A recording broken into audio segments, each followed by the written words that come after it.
Hi! I heart my parts. I heart my parts too. I'm Kanika and Alyssa, and we're at Camosun College and being awesome because we love our body. And also, we always ask for consent, aka love my parts, and I love regular testing, aka love my parts because yeah. Awesome! Second that. Hi, I'm Graham Obi and I'm on the Camosun Heart Your Parts stand here at the Lansdowne campus. And I'd just like to say I heart my parts, I get tested regularly, and live an active lifestyle. Hi, I'm Jonathan, and I heart my parts by getting tested regularly and encouraging those that I love to do the same. Hi, I'm Tony. Hi, I'm Joey, and we both approve in safe sex. Blurred lines in sex, yes or no? I feel most turned on when someone asks my consent before they touch me. What kind of intimate relationship are you looking for, Scully? One that is loving and respects my parts.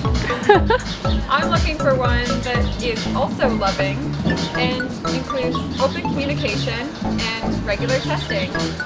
I feel safest with someone else when they're open, honest, and to the point.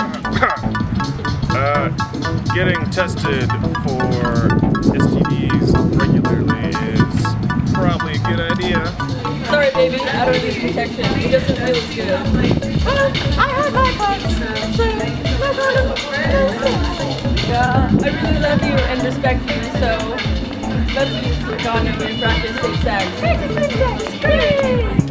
And I like to call this my box in a box. And everyone should get regular checks for sexual health to make sure that you don't have any diseases. By loving my parts, I feel like I can relieve the stress and the depression, and I can walk with my head held high. Hey, I'm James. I'm a Camosun student, and I'm here to tell you that not all genders are the same. And by that I mean that some guys, like myself, need to have a pap test done regularly. I heart my parts, so I'm diligent in that. And conversely, some girls need to have a prostate exam taken. It's important to take care of yourself. You gotta live a long time with your body. Hi, I'm Julia, and I'm at the Heart Your Parts booth here at Camosun College, and I just wanted to let you guys know, do not be ashamed. Heart your parts.